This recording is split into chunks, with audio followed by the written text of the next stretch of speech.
Hey people, this is not the type of videos that I make, but let's give it a go. So this is the current event story. Facebook, after dropping its phone idea, wants to make a smartwatch. Oh boy! Facebook is building an Android smartwatch. The watch will be a standalone device able to connect to cellular networks without requiring a smartphone.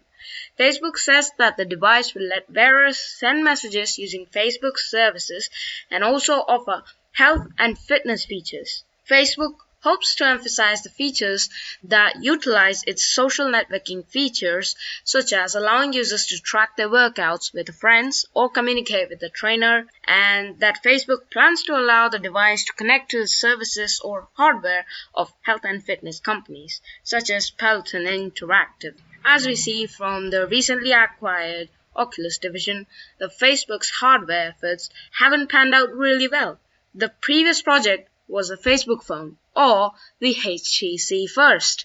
Facebook and HTC teamed up in 2013 to design a smartphone using HTC's hardware and Facebook software. It all looks really good on paper, but Facebook made a custom Android skin with a new Facebook-centered home screen and a few other additions. The phone only lasted 1 month on the market.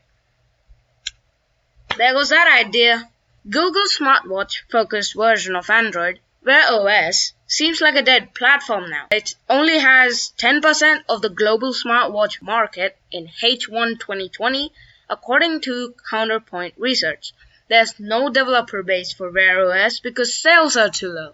Because of this, Google seems to have abandoned development of the platform, as it seems from the lack of updates, with the last major Wear OS update releasing in 2018. The smartwatch market is completely dominated by Apple, which according to that same Counterpoint Research report has 51% of the global smartwatch market. The rest of the smartwatch market is all under 10% each. Companies like Samsung, Huawei, and Garmin. It's not clear if Facebook will actually use Wear OS for the smartwatch, but the report says that the watch would run on an open source version of Google's Android software. Wear OS is not open source, so it sounds like Facebook will try to make its own version of Android for smartwatches. Facebook would then be responsible for a million things, like running an app store, for example. It is said that Facebook is also working to build its own operating system for future hardware.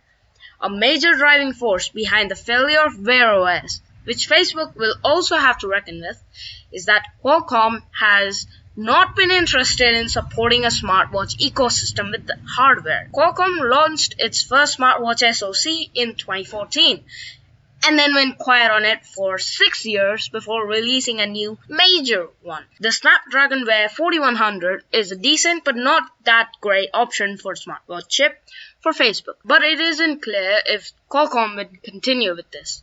The Facebook Watch will let you send messages via Facebook, as well as offer health and fitness features. Plus, Facebook has plans to allow the device to connect to health and fitness companies, pushing your fitness levels, as I said before. In particular, it'll feature metrics that can measure calories burned, heart rate, number of steps taken, and more. Also, it will monitor blood pressure and oxygen levels. But these features are just speculation at this time. Facebook has yet to clarify if the new watch will showcase these. And similar to the Apple Watch, it'll encourage you to wear it overnight to track your sleep and health data. Furthermore, the Facebook Watch has a huge focus on content creators. In particular, it'll enhance content by providing certain features to make the process smoother. Facebook says that it'll provide video templates and make it easier for followers to interact with the content. The information says that Facebook's smartwatch push is a part of a larger plan aimed at controlling the next computer platforms after smartphones. In the smartphone era, Facebook is at the mercy of the two big smartphone operating system vendors, Google and Apple, neither of which have a particularly good relationship with Facebook. Google is a rival of Facebook in user tracking platform and ads, and Apple's push for privacy, which it sees as a key differentiator between Android and iOS, has led the company to directly attack Facebook. If Facebook owned the platform, it would have a lot more freedom to do what it wants. Freedom which probably involves tracking users. That's probably why it isn't so appealing to me. At the moment, there's no release date for the Facebook Watch, but it's expected to release next year. But well, I'm just a report here. Remember, all sources are linked in the description. Make sure to tell me how you feel about this down in the comments and tell me if I should continue this style of videos. Also, before you go, please like this video if you found this helpful and sub to my channel if you enjoy my content, and I'll see you in the next one. Goodbye!